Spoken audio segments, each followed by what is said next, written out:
የኢቢኤስ ሶስቱን ቻናሎች ማለትም ኢቢኤስ ኤችዲ፣ ኢቢኤስ ሲኒማና ኢቢኤስ ሙዚቃን በአዲስ አማራጭ በሮክ ቲቪ መከታተል እንደሚችሉ ያውቃሉ?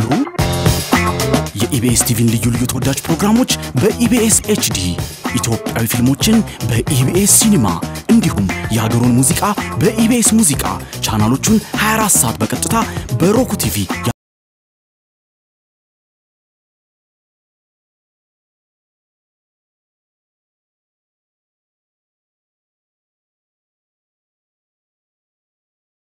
ባያሉ የኤሌክትሮኒክስ መሸጫ ሱቆች ወይንም በኢንተርኔት ገዝተው የኢቢኤስ ቻናሎችን መመልከት ይችላሉ። ለበለጠ መረጃ ድረገጻችንን ይጎብኙ። ኢቢኤስ ቴሌቪዥን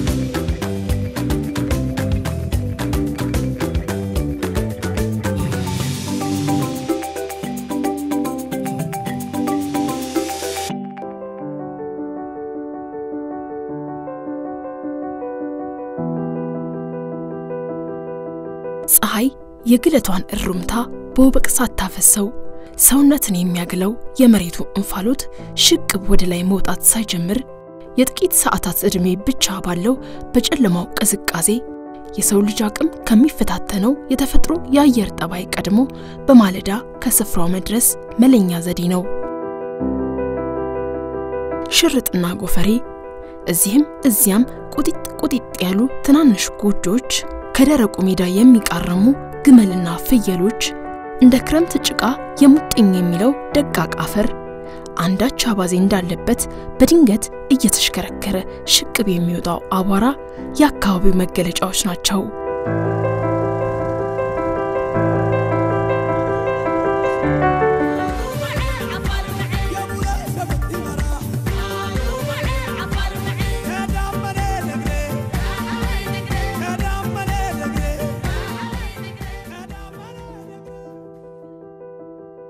አርብቶ አደሩ የአፋር ህዝብ ተፈጥሮ አዳልታ ሐሩር ያነደደው በረሃማ በሬት ብትሰጠውም ሳይደግስ አይጣላም እንዲሉ በረሃን መቋቋም የሚችሉ ሳይለግሙ ከቦታ ቦታ እየተዘዋወሩ ራሳቸውን የሚያቆዩለት ግመልና ፍየሎች ደግሞ በረሃውን የሚረሳባቸው የተፈጥሮ ስጦታዎቹ ናቸው።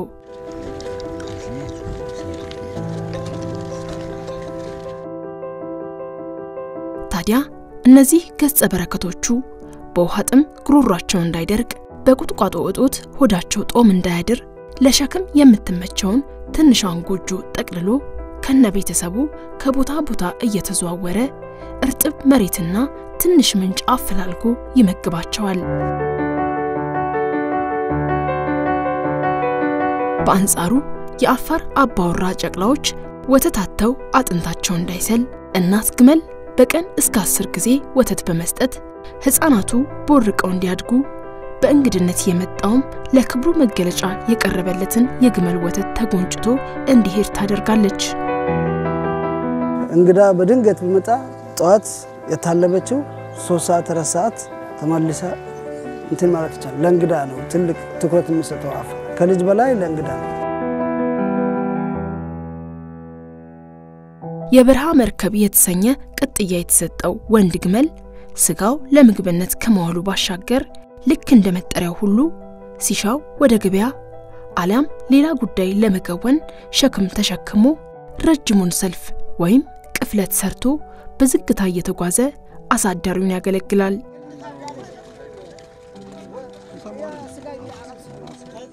ለገበሬው በሬ ከሚሰጠው ጥቅም ለአፋር ይሰጣል ግመል። ገበሬው እርሻ አለው ቢያንስ መሳሪያ ነው በሬው ለገበሬ ከመሬቱ ምርት ለማግኘት የሚጠቀምበት መሳሪያ ነው። ይሄ ግን ሁሉንም ነው ምግብም መሳሪያም መጓጓዣም ሁሉንም ነው።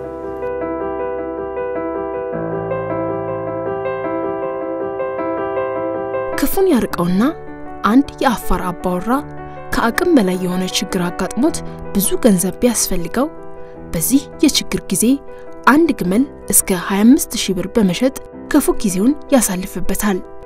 በቀን ጎዶሎ የሰህይወት እጁ ላይ ያረፈበት ሰውም መድአ በተባለው የአፋር ህግ መሰረት የግመል ካሳ በመክፈል ደሙን እንዲያጠራ ይደረጋል። እናም ግመል ለአፋር አፋርም ለግመል አንዱ ከአንዱ ያላቸውን መስተጋብር እንዲህ የሚነገር ባይሆንም እንኳን ልክ እንደ በሬ ሁሉ የኑሮ አጋር የሆነውን ግመል የሚያሞካሽበት የሚያሞጋግስበት ስንኝ መቋጠሩ የፍቅሩን መጠን ይገልጽለት ይመስል ያንጎራጉራል። ናማላክ ባሃሞ ኤዶ ደለኪንሮ አሪሄብ ተዓዳፍ ተለጋሊ አቶ ወክ ኤዶሊ ጋሊ ዳቶ ወክ በሩሊ በርዋሊ በሪ አራት አይነት ዝማሬዎች አሉ። አራት አይነት ነው። ሽክም ሲሸከም ለወንድ ግመል የሚባል ነገር አለ። ራሱን የቻለ ሰፊ ብዙ ነገር ነው።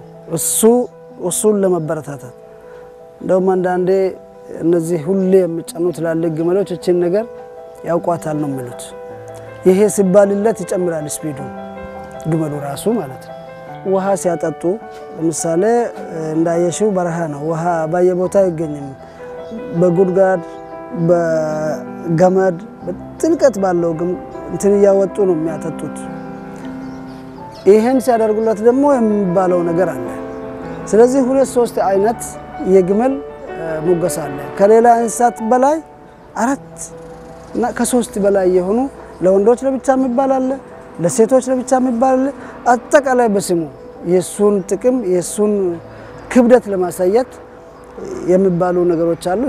ይበጉ ባዳያል ባሮማሪ ጋር ደጋጎቢያ አብዛኛው እንደዚህ ነው። የበጉ ባዳይ ማለት ሆዴ እንደማለት ነው። ባሮማሪ ጋር ደጋጎቢያ ማለት እንግዲህ አጋር አላውቅም ከትር ሆኜ ይነደሻለሁ ማለት ነው። እየመረች ይወስድሻለሁ።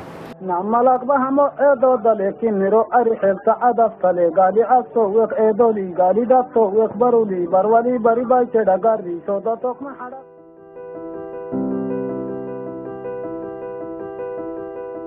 በዓለም ላይ ትላልቅ የተባሉ የተፈጥሮ ክስተቶች የሚከወኑበት ቦታ ሲፈልጉ በጥቋቁር እሾሃማ አለቶች ላይ ረጅም የምሽት የእግር መንገድ ተጉዘው የማይነቃነቅ የሚመስለው ድንጋይ ጭሱን እየረጨ ሲፍለቀለቅ ማየት አሊያም እንደ ባህር ሲፈስ መመልከት ካሻው ደግሞ ጥጉ በማይታይ ሜዳ እንደ ነጭ ሻሽ የተነጠፈው በርቀት ሲመለከቱት ከማሳው ያልተነሳ ሰብል የሚመስለውን የጨው ባህርና የጨው ክምር ማየት በምድር ሳሉ ከፍጥረታት ሁሉ ዝቅ ብለው ቆመው በህብረ ቀለማት ያሸበረቁ በማዕድናት በበለጸጉ በእንፋሎት የታጀቡ ጨዋማ አለቶች መሃል ሆነው የፈጣሪን ጥበብና ችሎታ ሲያደንቁ የሚውሉት እዚሁ አፋር ምድር ላይ ነው።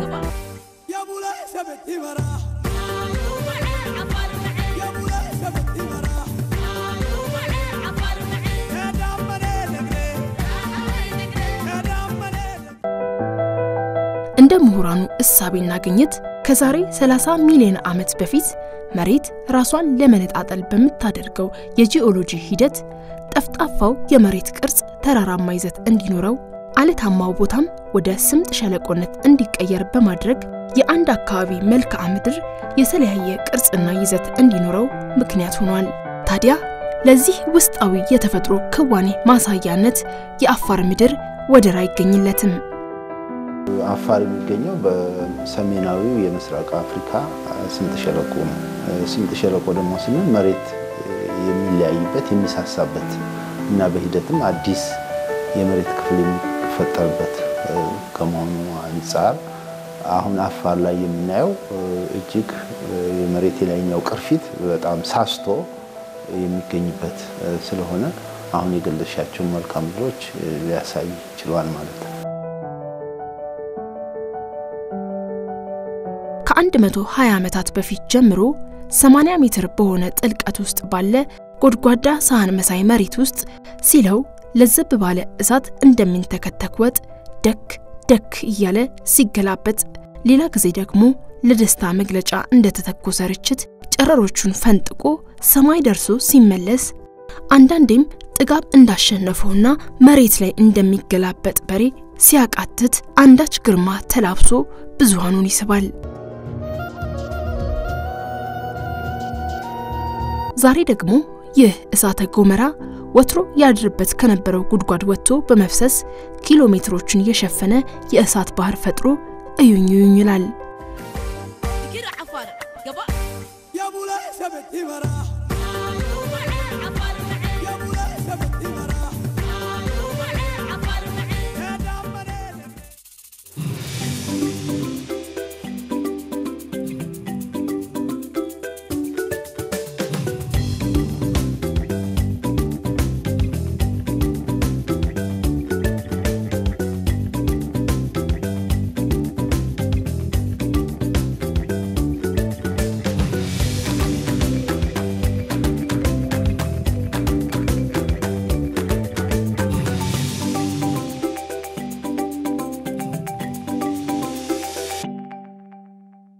የኢቢኤስ ሶስቱን ቻናሎች ማለትም ኢቢኤስ ኤችዲ፣ ኢቢኤስ ሲኒማና ኢቢኤስ ሙዚቃን በአዲስ አማራጭ በሮክ ቲቪ መከታተል እንደሚችሉ ያውቃሉ? የኢቢኤስ ቲቪን ልዩ ልዩ ተወዳጅ ፕሮግራሞች በኢቢኤስ ኤችዲ፣ ኢትዮጵያዊ ፊልሞችን በኢቢኤስ ሲኒማ እንዲሁም የሀገሩን ሙዚቃ በኢቢኤስ ሙዚቃ ቻናሎቹን 24 ሰዓት በቀጥታ በሮክ ቲቪ ያለመቆራረጥ መከታተል ይችላሉ።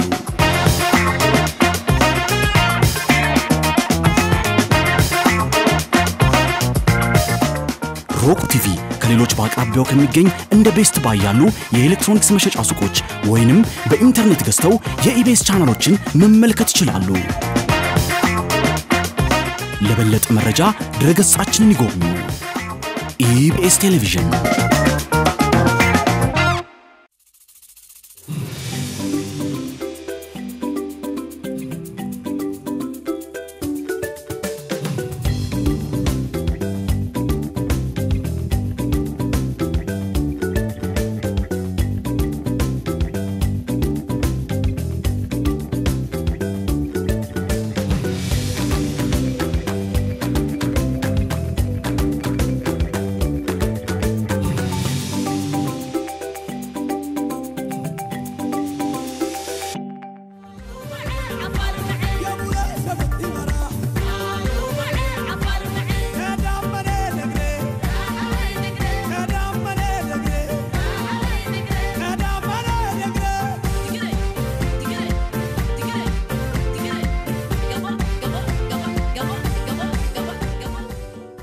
መሬት እየሳሳበ ሄደ ቁጥር ቀላጭ አለት ከውስጥ ተፈጥሮ ወደ ላይ በቀላሉ የሚወጣበት መንገድ የሰፋ ነው እና አሁንም ከብዙ ጊዜ ጀምሮ አርታልም ሆነ ሌላው የሀገራችን ክፍል ከ30 ሚሊዮን ዓመት ጀምሮ በተለያየ ወቅት የእሳተ ገሞራ ክስተቶች ተፈጥሯል።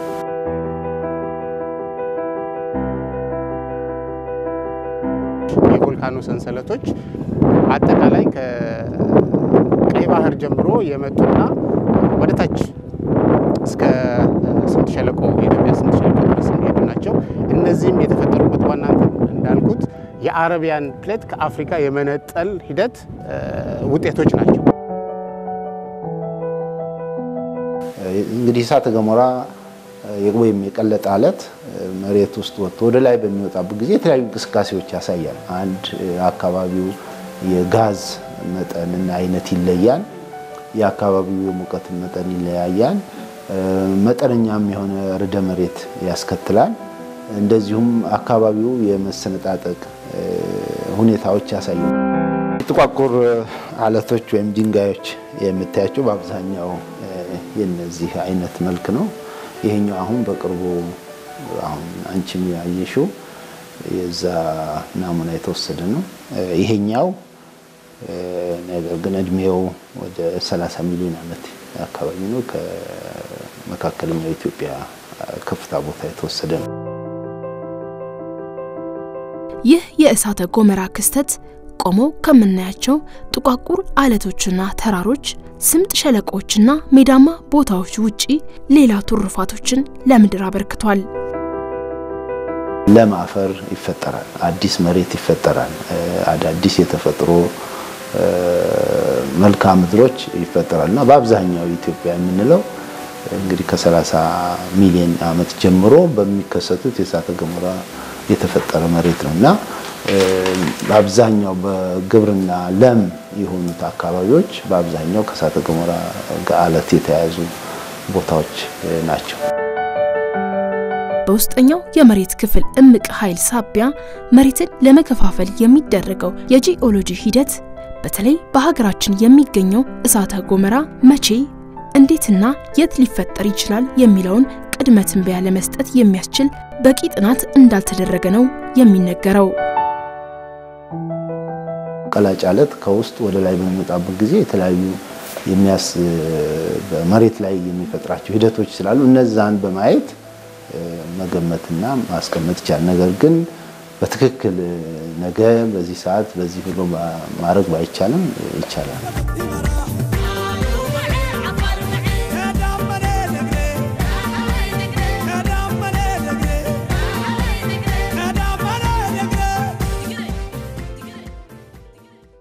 ሰማይና መሬትን ለመለየት እስኪቸግረን ከጥግ እስከ ጥግ በጨው የተሸፈነው ይህ መሬት ለአፋር ምድር ተፈጥሮ በችሮቷ ከለገሰችው ገጸ በረከት አንዱ ነው።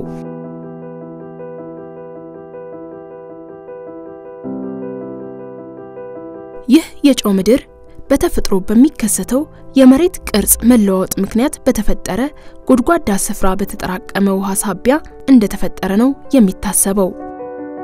ያሉት ጥናቶች እንደሚያሳዩት በተለያየ ወቅት የቀይ ባህር ውሃ ወደዛ አካባቢ እንደፈሰሰና እዛ እንደተጠራቀመ እና በሂደትም በትነት መልኩ ውሃው ያጨው እንደተፈጠረ ነው የሚያሳየው። ስለዚህ ጎድጓዳ ቦታ አለ፣ የቀይ ባህር ውሃ ወደ አካባቢው ይፈሳል።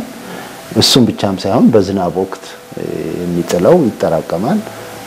ያ በትነት ጨው ይፈጥራል ማለት ነው። አፍዴራ በተፈጥሮ አሞሌ ጨው እያልን የምንጠራው የጨው አይነት በብዛት የሚመረትበት ስፍራ ነው። ይህ በርቀት ስንመለከተው ሰብል የያዘ የተከፋፈለ የእርሻ መሬት የሚመስለው ቦታ ውሃውን ወደ ጨውነት ለመቀየር የሚደረግ ዘዴ ነው። በክልላችን ጨው የሚመረቱበት ሶስት ቦታዎች አለን። ዳሎል የተፈጥሮ ቦታ ጨው ማምረጫ አለ። እሱ ተተርቦ ግመል ላይ ተጭኖ የሚሄድበት ቦታ ነው። ይሄ ግን በጣም ተለፍቶበት የሚሰራ ቦታ ነው። ምክንያቱም ይሄ እንደሚታየው ባህሩ ከጨው ጨዋማ የሆነ ባህር ነው። ከዛ በጀነሬተር ተስበው ይዘራል። በጀነሬተር የተሳበውን ውሃ በተቆፈረው ሜዳ ላይ ፕላስቲክ ያደርጉና እዛ ላይ 1-3 ቀን 4 ቀን ይቆያል። ከዛ በኋላ ወደ ጨውነት ይቀየራል።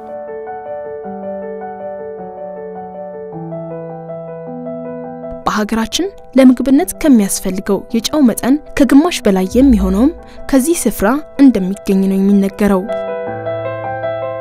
ጨው በዋናነት እንግዲህ ለምግብ ፍጆታችን ሁሉ ጊዜ የምንጠቀምበት በአብዛኛው ከዛ አካባቢ የሚመጣ ነው። ያው በኢትዮጵያ ኢኮኖሚ ካለው ከፍተኛ ሚና የሚጫወተበት ቦታ ነው። 50% የኢትዮጵያ ማህበረሰብ ከዚህ ነው ጨው የሚጠቀሙት።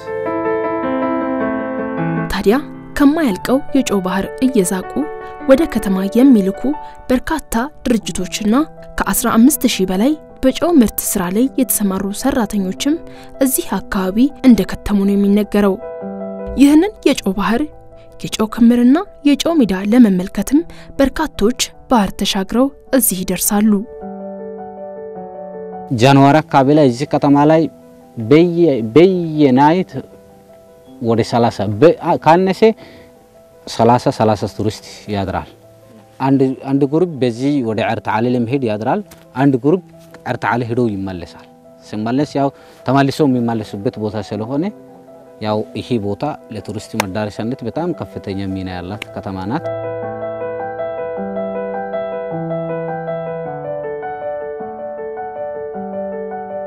አብዛኞቻችን እድሜያችን ለትምህርት እንደደረሰ ገና ስለምንኖርባት ምድር በቀለም ከተነገረን ጊዜ ጀምሮ በአእምሯችን ስለን በምዕናብ የምናየው ስፍራ ነው ዳሎል።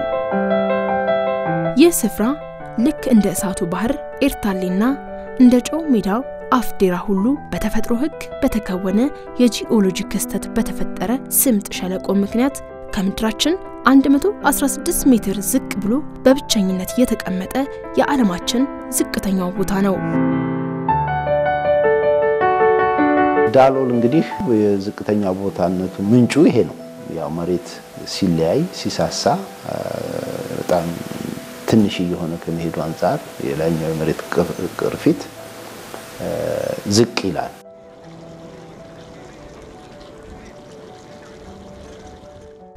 ከሁሉም ግን የዓለምን ህዝብ ሁሉም በአንድ ላይ እንዲደመምና አይኑን እንዳይነቅል የሚያደርገው ወደ 10 የሚጠጉ ህብረ ቀለማት የጨው ቋጠሮ ሰርተው በሚያምር ቅርጽ በእንፋሎት ታጅበው መገኘታቸው ነው። እናም ወበቅ ቢበረታ ንዳድ ቢያይል ከዚህ ስያሜ ካልተገኘለት ህዋ ርቆ መሄድ ሆድ ያባባል።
የኢቢኤስ 3ቱን ቻናሎች ማለትም ኢቢኤስ ኤችዲ፣ ኢቢኤስ ሲኒማና ኢቢኤስ ሙዚቃን በአዲስ አማራጭ በሮክ ቲቪ መከታተል እንደሚችሉ ያውቃሉ?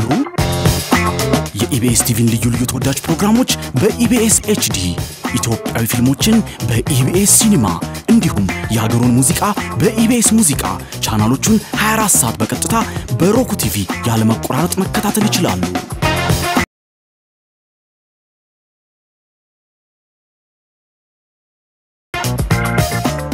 ሮክ ቲቪ ከሌሎች በአቅራቢያው ከሚገኝ እንደ ቤስት ባይ ያሉ የኤሌክትሮኒክስ መሸጫ ሱቆች ወይንም በኢንተርኔት ገዝተው የኢቢኤስ ቻናሎችን መመልከት ይችላሉ። ለበለጠ መረጃ ድረገጻችንን ይጎብኙ። ኢቢኤስ ቴሌቪዥን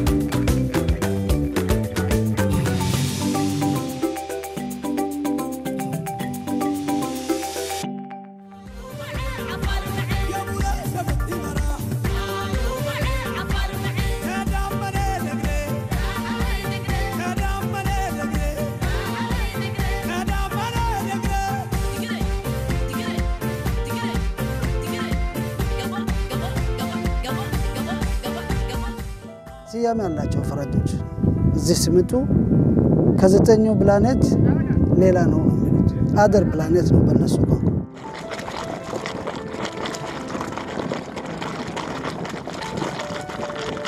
ይሄ ሳይንስ ነው። ልጆች ሆነን ጂኦግራፊ የተማርነው ነው።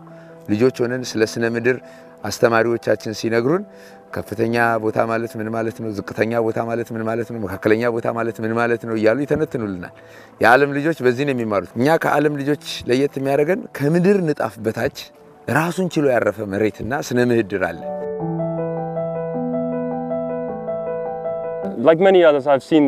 ከዚህ ቀደም ሌሎች ሰዎች እንደተመለከቱት ሁሉ እኔም በፎቶ አይቼዋለሁ። ቀለማቱ እጅግ የሚገርሙና ሳቢ ናቸው። ግን እዚህ መጥቼ ሳይ ልክ ሌላ ፕላኔት ላይ እንደቆምኩ ነው የተሰማኝ። በዓለም ላይ ያሉ አንዳንድ ቦታዎች በጥቂቱ ሊመሳሰሉ ይችላሉ። ነገር ግን በፍጹም እንደዚህ አይነት ቦታ አይቻላውቅም። እዚህ ያለው አካባቢውን የሚገልጸው ጠረን፣ ድምጹ፣ የሙቀቱ መጠን፣ ዝብርቅርቅ ያለው ደማቅ ቢጫ፣ ደማቅ አረንጓዴ ቀለማቱ ቀልብን ያስታል።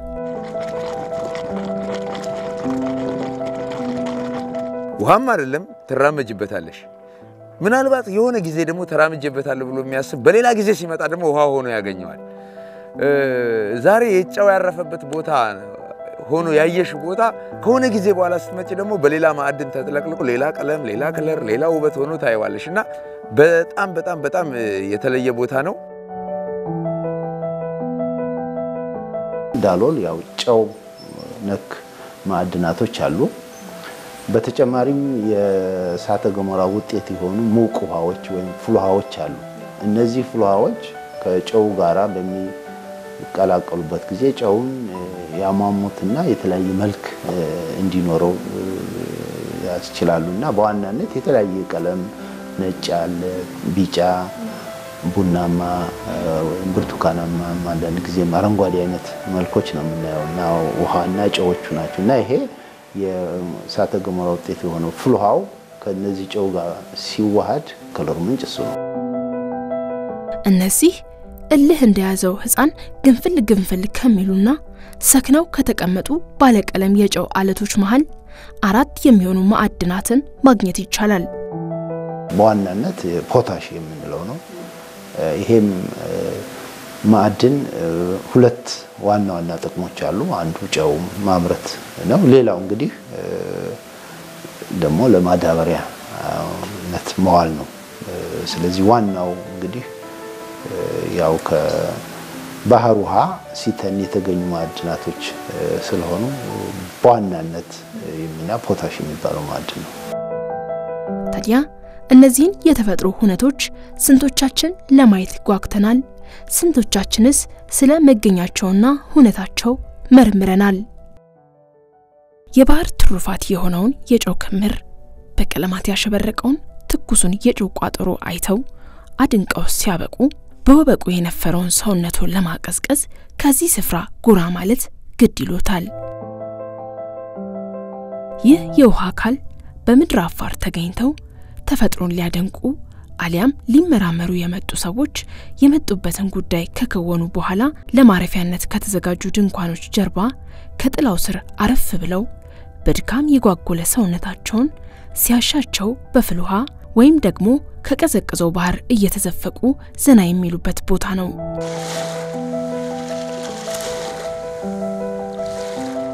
አሁን ያለንበት ባህር ማለት ነው በጣም ጨዋማ ባህር ነው ውሃ ከዚህ ተስቦ ነው ወደ ጨዋማነት የሚቀየረው ስለዚህ ሁለቱም አንድ ላይ ሁለቱ ጸጋ አንድ ላይ ያዘ ነው ማለት ይቻላል ምክንያቱም እዛች ጋር ለማጣጠም የሚመጣውን ሰው ለማዳኒትነት ይጠቀማሉ ሲያመም ሄደው እዛ ጋር ታጥበው አንድ ሁለት ቀን አርፈው በየሰዓቱ እየገባ ከታተበ ይፈወሳል በእርግጠኝነት ነው ይሄ ግን ስለዚህ በጣም የሎካልና የኢንተርናሽናል እንትን ፍሎው ኃይለኛ የሆነበት ቦታ ነው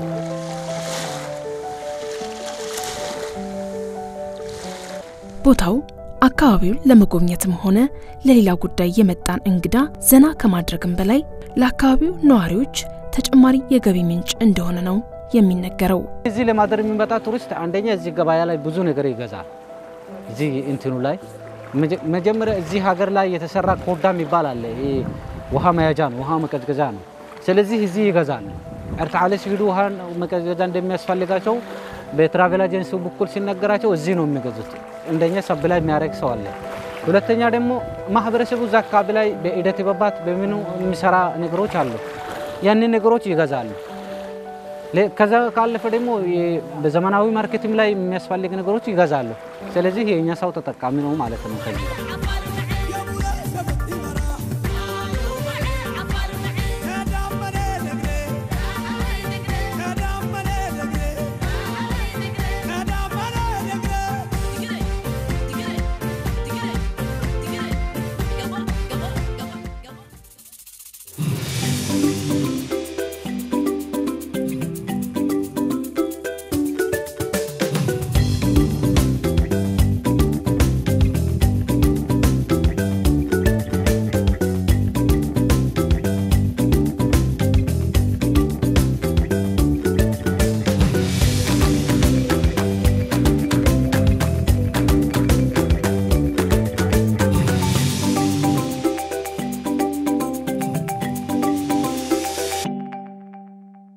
የኢቢኤስ 3ቱን ቻናሎች ማለትም ኢቢኤስ ኤችዲ፣ ኢቢኤስ ሲኒማና ኢቢኤስ ሙዚቃን በአዲስ አማራጭ በሮክ ቲቪ መከታተል እንደሚችሉ ያውቃሉ?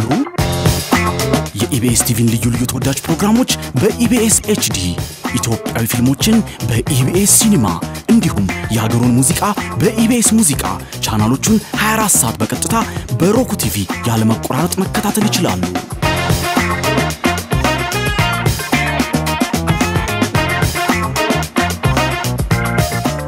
ሮክ ቲቪ ከሌሎች በአቅራቢያው ከሚገኝ እንደ ቤስት ባይ ያሉ የኤሌክትሮኒክስ መሸጫ ሱቆች ወይንም በኢንተርኔት ገዝተው የኢቢኤስ ቻናሎችን መመልከት ይችላሉ። ለበለጠ መረጃ ድረገጻችንን ይጎብኙ። ኢቢኤስ ቴሌቪዥን